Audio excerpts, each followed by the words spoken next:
Assalamualaikum warahmatullahi wabarakatuh. Alhamdulillahirabbil alamin wassalatu wassalamu ala asyrafil anbiya wal mursalin wa ala alihi washabihi ajmain.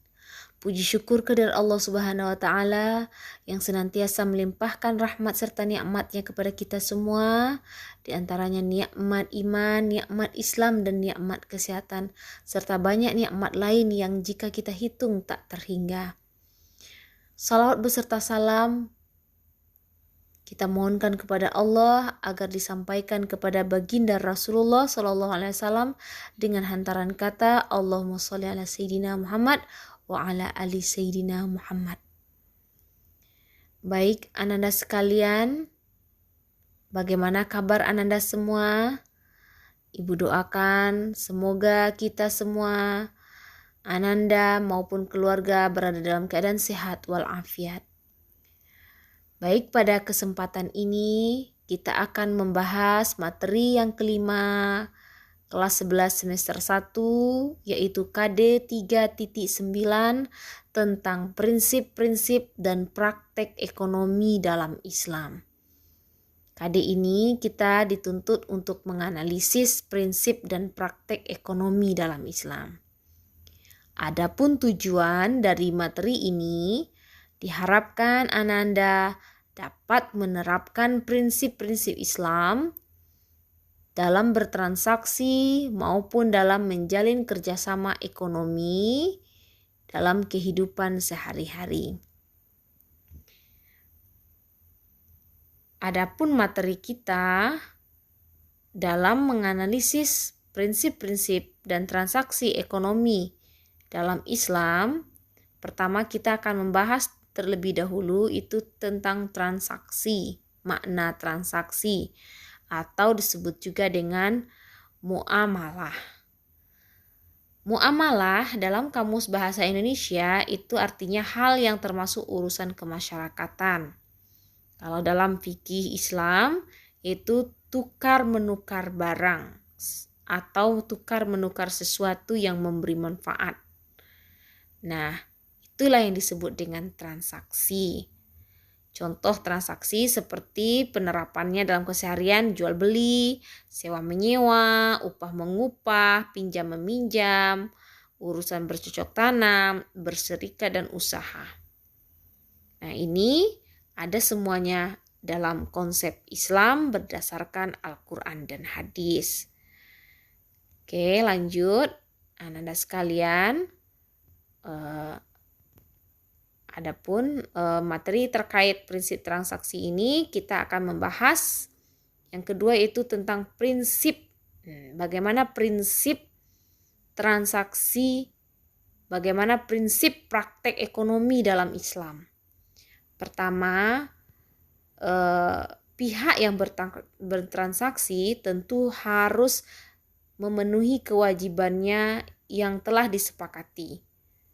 Tidak boleh ada saling mengkhianati, tiada dusta di antara yang bertransaksi. Kemudian yang kedua, syarat transaksi itu dirancang dan dilaksanakan secara bebas. Ya, bebas.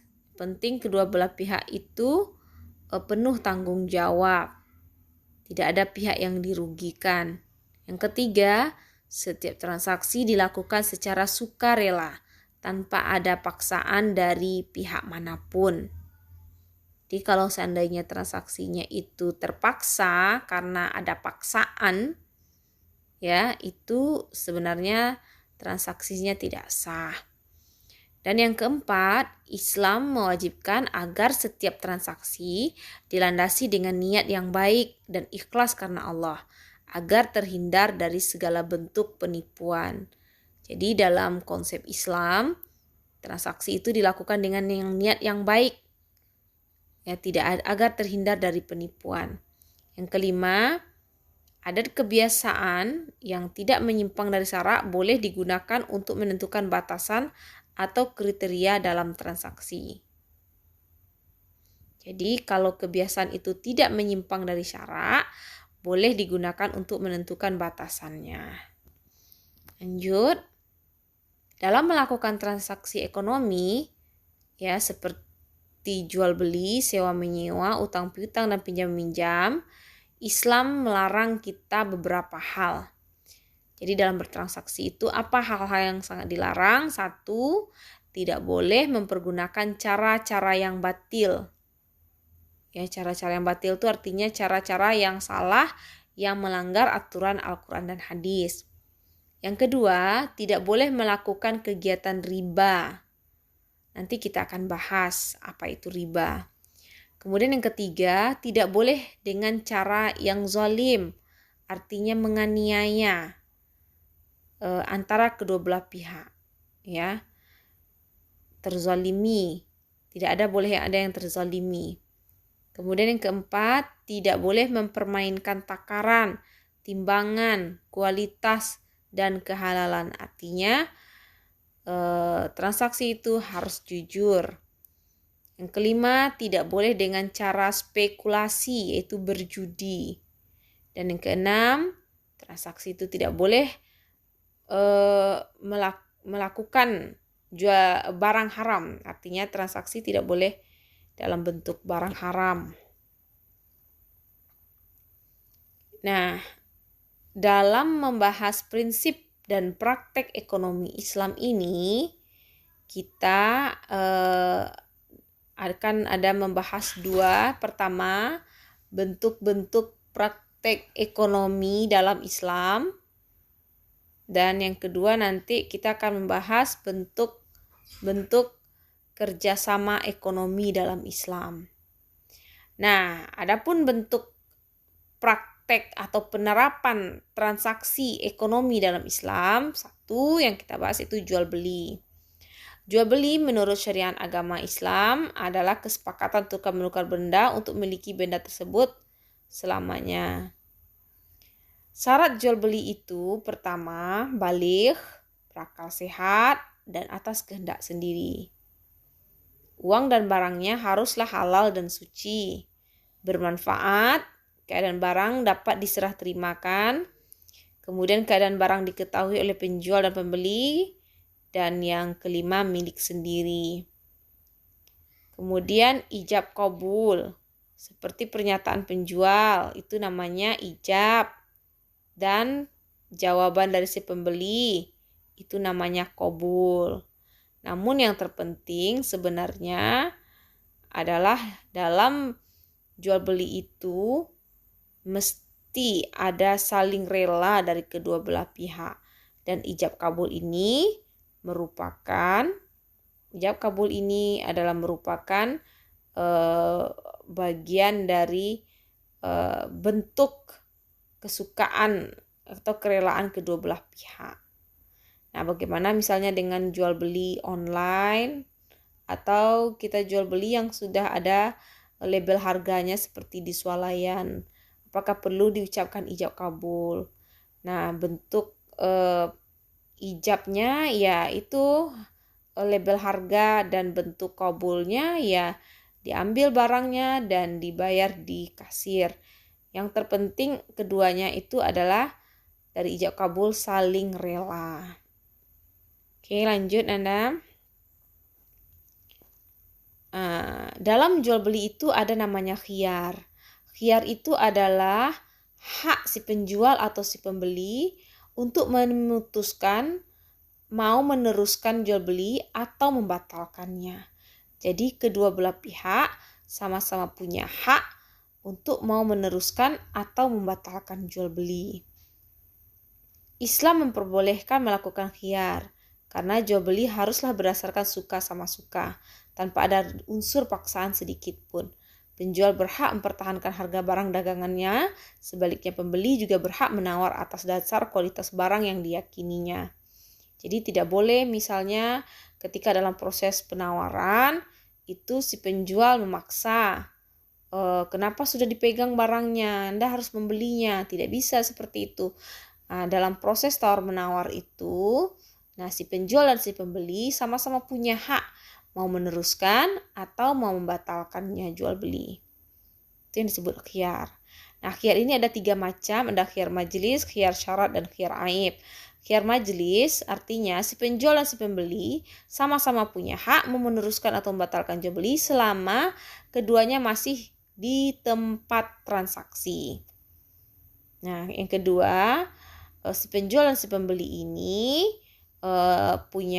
sama-sama punya hak mau meneruskan atau mau membatalkan jual beli dengan pengajuan syarat. Misalnya penjual mengatakan saya jual barang ini dengan harga sekian dengan syarat khiyarnya 3 hari.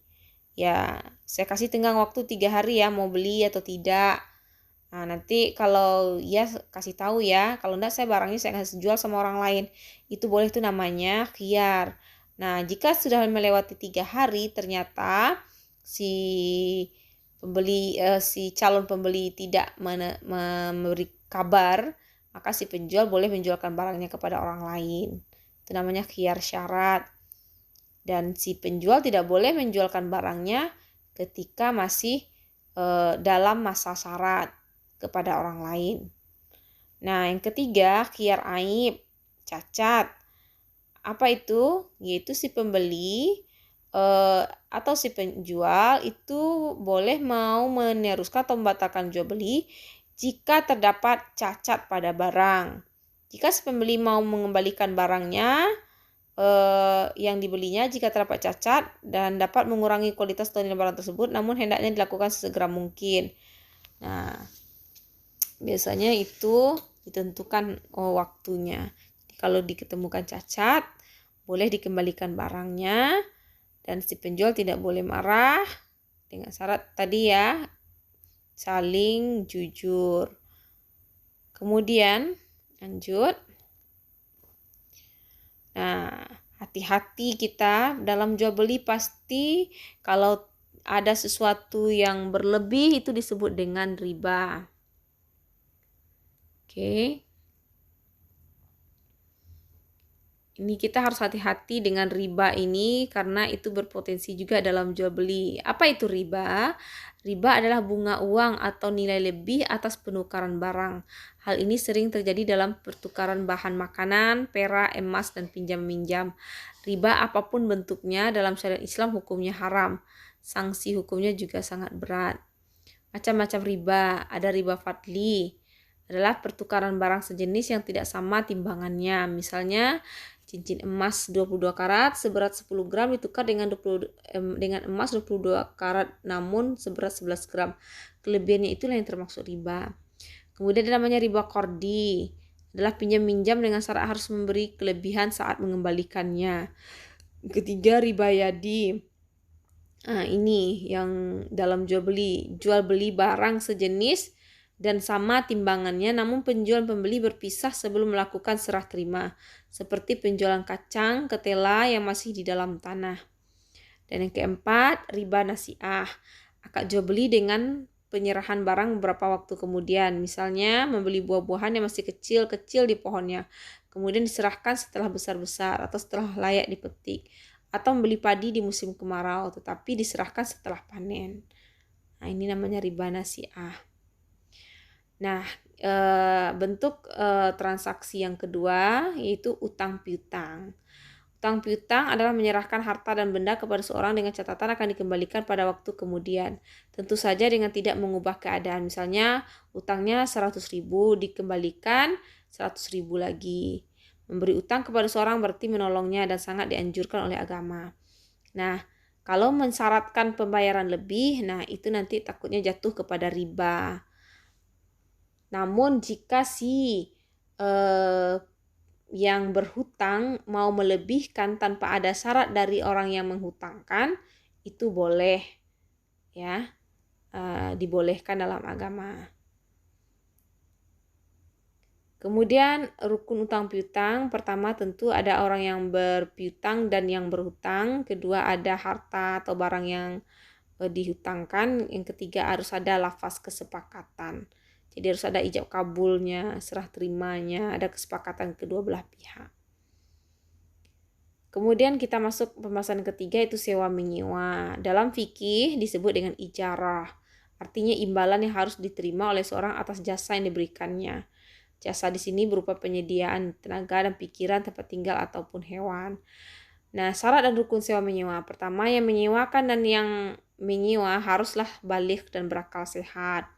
Berarti kalau yang menyewanya itu orang gila atau masih anak-anak, nah itu dikhawatirkan transaksinya karena harus syaratnya itu ya, balik dan berakal sehat. Yang kedua, sewa menyewa dilangsungkan atas kemauan masing-masing, bukan karena dipaksa. Barang tersebut menjadi hak sepenuhnya orang menyewakan atau walinya. Kemudian ditentukan barangnya serta keadaan dan sifatnya. Manfaat yang akan diambil dari barang tersebut harus diketahui secara jelas oleh kedua belah pihak. Kemudian berapa lama memanfaatkan barang tersebut harus disebutkan dengan jelas. Jadi berapa harga sewa dan cara pembayarannya juga harus ditentukan dengan jelas serta disepakati bersama. Contoh, menyewa rumah misalnya. Ini harus jelas berapa lama dia memanfaatkan rumah kontrakan itu dan berapa misalnya 1 tahun bayarnya berapa, mau bayar di depan atau dicicil atau bagaimana itu harus jelas. Kemudian bentuk, tadi kan bentuk-bentuk transaksi ekonomi dalam Islam. Sekarang kita bahas praktek ekonomi, bentuk kerjasama dalam ekonomi Islam. Nah, yang pertama itu syirkah. Secara bahasa, syirkah itu perseroan atau mencampurkan dua bagian atau lebih sehingga tidak dapat dibedakan antara bagian yang satu dengan bagian yang lainnya. Ini bentuk kerjasama ya. Menurut istilah, syirkah adalah suatu akad yang dilakukan oleh kedua pihak atau lebih yang bersepakat untuk melakukan satu usaha dengan tujuan memperoleh keuntungan. Ya, dia berserikat untuk membuka usaha yang mana masing-masing saling berinvestasi dalam usaha tersebut. Nanti hasilnya dibagi sesuai porsi investasinya masing-masing. Dan tentu ada kesepakatan. Nah, rukun dan syarat syirkah. Pertama, dua belah pihak yang berakad. Syarat orang yang berakad itu, ya, orang yang berakad ini minimal 2 nih, dan seterusnya. Minimalnya 2 orang. Syarat orang yang melakukan akad adalah harus memiliki kecakapan melakukan pengelolaan harta. Jadi orangnya memang orang yang pandai mengelola harta. Yang kedua, objek akad yang disebut juga ma'qud alaih mencakup pekerjaan atau modal. Jadi ada pekerjaan, ada modal. Adapun syarat pekerjaan atau benda yang dikelola dalam syirkah harus halal dan diperbolehkan dalam agama dan pengelolaannya dapat diwakilkan. Jangan ada kerjasama misalnya dalam bidang narkoba, itu nggak boleh karena itu hal yang dilarang dalam syariat Islam. Yang ketiga, akad atau yang disebut juga dengan istilah sigot. Jadi dalam syirkah itu harus ada akad. Ya, adapun syarat sah akad itu tentu harus berupa tasarruf, yaitu adanya aktivitas pengelolaan. Biasanya kalau bentuknya perseroan atau CV, kalau masing-masing anggota yang berinvestasi itu bentuk akadnya dituangkan dalam bentuk nota, ada akta notarisnya. Kemudian macam-macam syirkah itu ada syirkah inan, yaitu kerjasama dua belah pihak atau lebih dalam kontribusi kerja dan modal. Kemudian syirkah abdan, syirkah antar dua belah pihak atau lebih yang masing-masing hanya memberikan kontribusi kerja tanpa kontribusi modal. Jadi dia hanya kerjasama di bidang kerja saja. Contohnya dia sama-sama bekerja mencat rumah orang, nggak ada modalnya. Nah, nanti hasilnya dibagi sesuai kesepakatan. Kemudian ketiga, syirkah wujuh, kerjasama karena didasarkan pada kedudukan, ketokohan atau keahlian wujud seorang di tengah masyarakat. Kemudian syirkah mufawadah adalah syirkah antar dua pihak atau lebih yang menggabungkan semua jenis syirkah di atas. Kemudian bentuk kerjasama lagi mudarabah, ya. Mudarabah ini bukan mudah jatuh. Mudarabah ini adalah akad kerjasama usaha antar dua pihak di mana pihak pertama menyediakan modal, pihak lainnya menjadi pengelola dan pengusaha. keuntungan usaha mudharabah itu dibagi menurut kesepakatan yang dituangkan dalam kontrak. Namun apabila mengalami kerugian itu ditanggung oleh pemilik modal selama kerugian tersebut bukan akibat kelalaian si pengelola. Ini contohnya Rasulullah dengan Khadijah. Ya, Khadijah pemilik harta, Nabi Muhammad sebagai pengelola, penjual barang. Nah, nanti keuntungannya dibagi sesuai kesepakatan. Kemudian musakah, muzaraah, dan mukhabarah. Musakah ini adalah bentuk kerjasama antara pemilik kebun dan petani, di mana sang pemilik kebun menyerahkan kepada petani agar dipelihara dan hasil panennya nanti akan dibagi dua menurut persentase yang ditentukan pada waktu akad. Muzaraah dan mukabarah ini di bidang pertanian. Kalau musakah tadi itu di bidang perkebunan. Artinya tanamannya, kalau musakah ini tanamannya palawija seperti karet, sawit, ya perkebunan lah, tanaman yang palawija. Kalau muzaraah mukabarah ini adalah di bidang pertanian, makan pokok, ya kebutuhan sehari-hari. Muzaraah adalah kerjasama dalam bidang pertanian antara pemilik lahan dan petani penggarap, di mana benih tanamannya berasal dari petani. Sementara mukabarah kerjasama dalam bidang pertanian antara pemilik lahan dan petani penggarap, di mana benih tanamannya berasal dari pemilik lahan. Nah, sekarang kita bahas perbankan. Perbankan kenapa juga masuk ke dalam transaksi ekonomi? Karena perbankan juga bentuk kerjasama dalam perekonomian Islam. Perbankan yang dimaksud di sini adalah perbankan yang sesuai syariat Islam, yang memakai prinsip-prinsip Islam dan konsep praktek transaksi Islam, seperti dia menggunakan sistem musakah, muzaraah, mudharabah, murabahah, ya, syirkah dan sebagainya. Nah, kalau kita kaji bank, sebenarnya kan bank itu adalah lembaga keuangan yang bergerak dalam menghimpun dana masyarakat dan disalurkan kembali dengan menggunakan sistem bunga. Dengan demikian, hakikat dan tujuan bank ialah membantu masyarakat yang memerlukan, baik dalam menyimpan maupun meminjam, baik berupa uang atau barang berharga lainnya, dengan imbalan bunga yang harus dibayarkan oleh masyarakat yang pengguna jasa bank. Ini ulama berbeda pendapat ini tentang persoalan bank, ya, bank konvensional dengan bank Islam. Sekarang kita membahas bank itu dilihat dari segi penerapan bunganya dapat dikelompok menjadi dua. Ada bank konvensional, ada bank Islam atau bank syariah. Kalau bank konvensional itu bank yang berfungsi utamanya menghimpun dana untuk disalurkan kepada yang memerlukan, baik perorangan maupun badan, guna mengembangkan usaha dengan menggunakan sistem bunga. Nah, kalau bank syariah dia tidak menggunakan sistem bunga, tetapi yang digunakan adalah sistem bagi hasil. Dia sangat menghindari riba, ya. Selalu menggunakan cara yang bersih dengan sistem bentuk kerjasama yang ada dalam ketentuan Islam, seperti mudharabah, itu prinsip yang dipakai dalam perbankan Islam, atau musyarakah, ada syirkah, wadiah, kardu hasan, murabahah, dan lain sebagainya. Kemudian kita masuk ke asuransi syariah. Asuransi ini bentuk kerjasama, bagaimana penerapannya dalam aturan Islam. Kalau kita kaji, sebenarnya asuransi itu berasal dari bahasa Belanda yang artinya pertanggungan.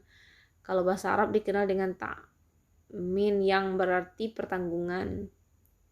Nah, perbedaan asuransi syariah dengan asuransi konvensional, tentu saja prinsip tersebut beda dengan yang berlaku. Di sistem asuransi konvensional menggunakan prinsip transfer risiko. Seorang membayar sejumlah premi untuk mengalihkan risiko yang tidak mampu dia pikul kepada perusahaan asuransi. Dengan kata lain, telah terjadi jual beli atas risiko kerugian yang belum pasti terjadi. Disinilah cacat perjanjian asuransi konvensional.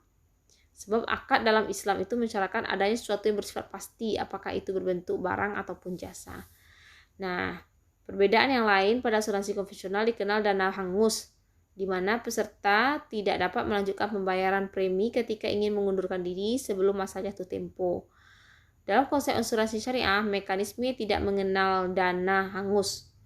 Jadi dalam asuransi syariah tidak ada dana hangus. Ya, peserta yang baru masuk sekalipun lantas karena satu dan lain hal ingin mengundurkan diri, dana atau premi yang sebelumnya sudah dibayarkan dapat diambil kembali, kecuali sebagian kecil saja yang sudah diniatkan untuk dana ya, dana untuk pengaturan asuransi di Indonesia dapat dipedomani fatwa Dewan Syariah. Mungkin itu saja dulu untuk materi prinsip dan praktek ekonomi Islam. Ibu mengucapkan terima kasih. Mohon maaf atas segala kekurangan. Wassalamualaikum warahmatullahi wabarakatuh.